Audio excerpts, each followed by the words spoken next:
Welcome back to Investing Talk Podcast. Good to be here. Today, we're zeroing in on Li Auto's upcoming Q2 2025 earnings report. Yeah, this one feels pretty significant. It really does. It isn't just another quarterly update. It's a critical barometer for a company navigating the hyper-competitive EV market in China. Absolutely. High stakes. We've meticulously combed through the latest analyses, historical data, and, market whispers to give you the clearest picture of what to expect. And what it all means, yeah. Exactly. Before we get into all the details, if you find this discussion valuable, please remember to hit that subscribe button, give us a like, and maybe leave a comment. It genuinely helps us out. It really does. Your support helps us bring more of these detailed explorations to you. And if you'd like to help us out even more, maybe consider buying us a coffee. We appreciate it. Also, if there's a specific company you'd like us to examine in the future, just drop a comment below after today's discussion. We do read those. Okay, so let's unpack this. Li Auto's Q2 2025 earnings. What are the absolute core details we need right now? Like, when's it coming out? What are analysts thinking? Right, the basics. So what's fascinating here is the timing and, frankly, the somewhat scattered analyst expectations. The report itself is due Thursday, August 28, 2025.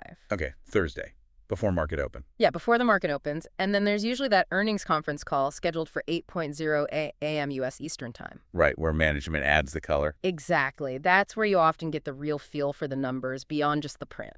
So what is Wall Street looking for? You said it's a bit scattered. It is, yeah. When we talk revenue, there isn't one clear, explicit consensus figure publicly stated for this specific Q2. Interesting. We know their prior quarter, Q1, was $3.53 billion. So that's, a benchmark. But no clear number for Q2. What does that tell us? It suggests maybe analysts are finding it tough to agree, or perhaps the market isn't as fixated on that top-line number this time. Could lead to more volatility if the actual figure surprises big. Okay, and what about the bottom line? Earnings per share, EPS. That's where it gets even more varied. For context, Q1 market beat had consensus at 0.09 cents, and Li Auto actually delivered $0.08. A slight miss. Wait, I don't remember that. But for this upcoming Q2, CoinCodex, for example, is forecasting $1.73. Whoa, $1.73. That seems high compared to 0.08 cents. Exactly. It feels, frankly, almost contradictory to recent results. Could be an annualized figure, maybe a data error. You'd definitely treat that one with caution. Definitely. What about other sources? Well, Zacks consensus EPS is unstated. And more broadly, some sources are just anticipating, continued weakness compared to prior quarters. The overall vibe is cautious. Got it. And the whisper number. Any unofficial buzz? Good question. That often tells you the market's gut feeling. But for Li Auto this time, doesn't seem to be an explicit public whisper number flooding around. So no strong deviation from the official, albeit varied, estimates. Seems that way. More of a wait and see, perhaps, which kind of lines up with how the stock's been acting. Okay. And what about Li Auto's own guidance from last quarter? Did they give any hints?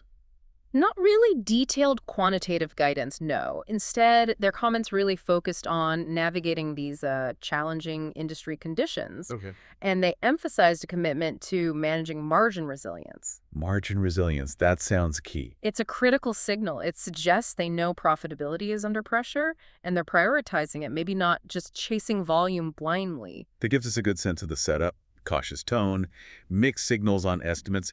But, to really get Li Auto, we need context.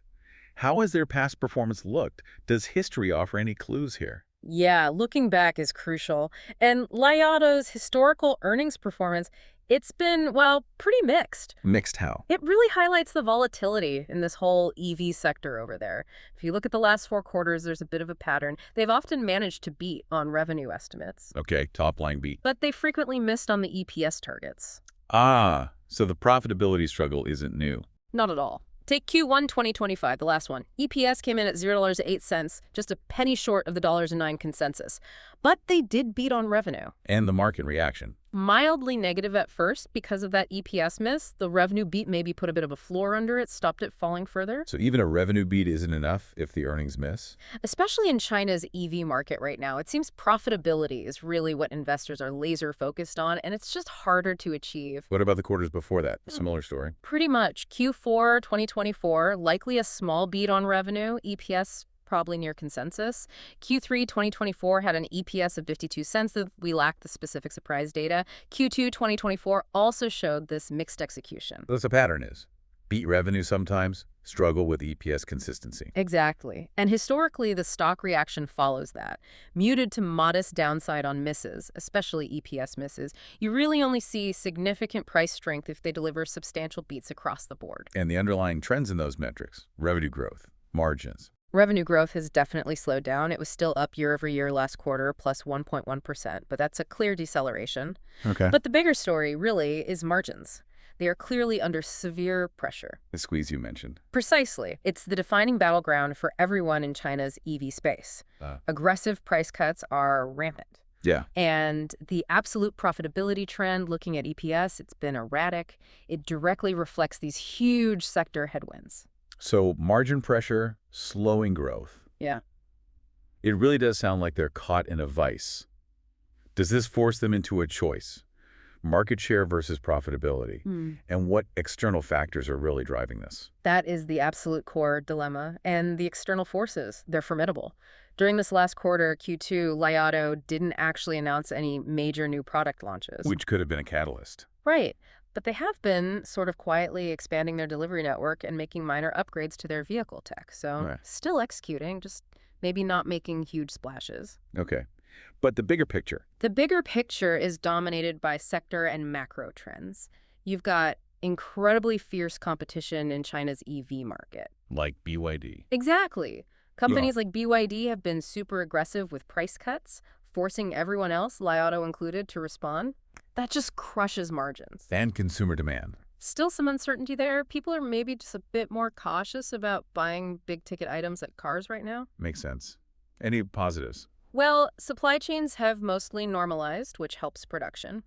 The cost of capital, while still high, is maybe a little less painful than last year. Small relief. Tiny, maybe.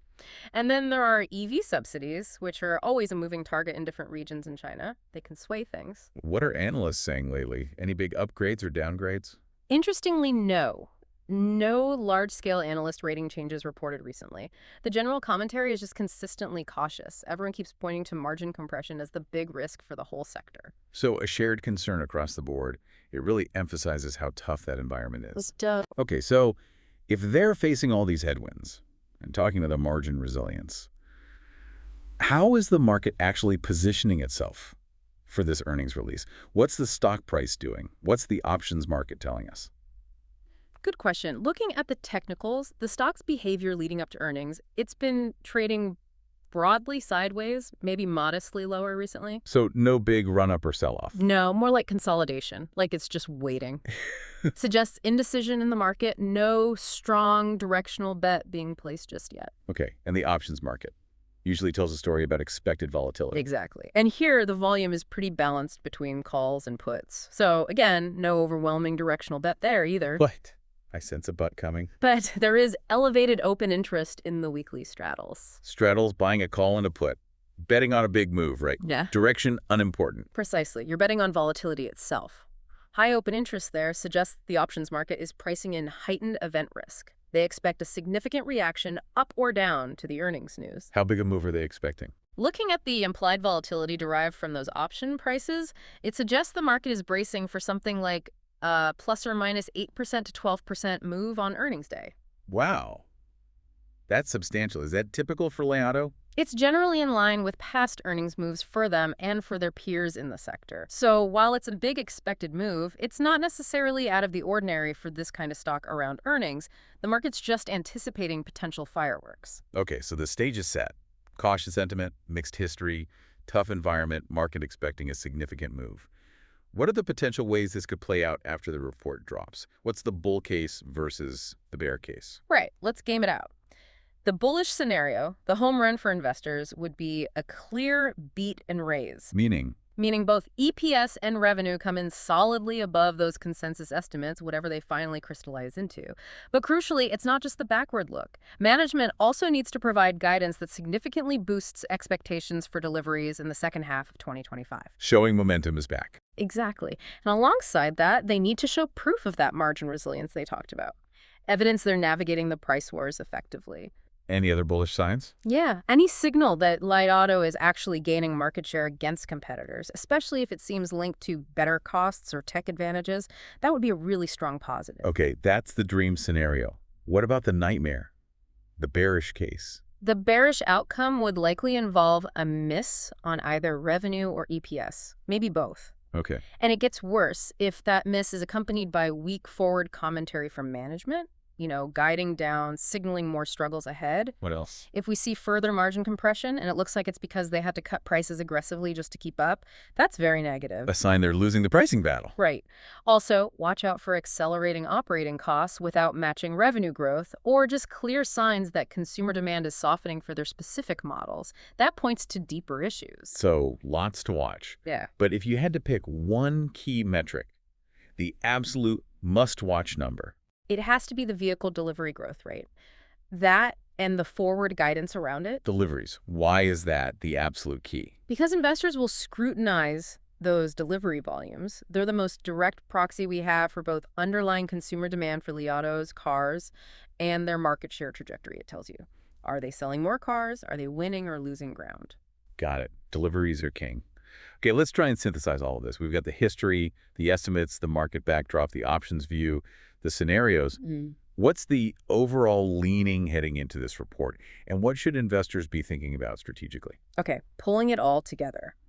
Based on everything we're seeing, the overall leaning heading into earnings for Li Auto feels neutral to cautiously bearish. Neutral to cautiously bearish. Why that leaning? It's mainly driven by that muted delivery momentum we've seen recently, those persistent margin pressures affecting the whole industry, and honestly, a lack of really clear positive catalysts right now that could drive the stock higher before the report. How confident are you in that assessment? Can we put a number on it? Yeah, if we had to put a confidence score on that neutral to bearish leaning, I'd say maybe a 4 out of 10. Only a 4. Why so low? Well, a few reasons. Forecast accuracy for Li Auto hasn't been great lately. Analysts have struggled to pin them down. The whole sector is just incredibly volatile, making predictions tough. And significantly, we haven't seen many upward estimate revisions from analysts. Which you'd normally expect before a big positive surprise. Exactly. So while we lean neutral to bearish, it's important to add, a really bad outcome doesn't seem fully priced in yet. So there could still be significant downside if they badly disappoint. Okay, so given that leaning and the uncertainty, what about strategy? How might different types of investors approach this? It really depends on your risk tolerance. For risk-averse investors, honestly, the simplest approach might be just to sit this one out, avoid holding the stock through the earnings report. Just to avoid the binary risks. Right. Given the potential for a big move either way and the stock's recent lack of direction, waiting for the dust to settle might be prudent. What about those willing to take on more risk? Well, for the more risk-tolerant, you could look at those options strategies we talked about.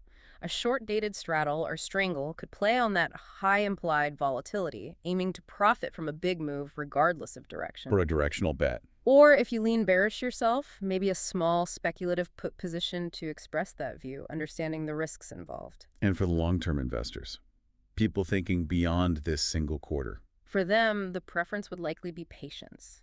Wait for the earnings report and the call.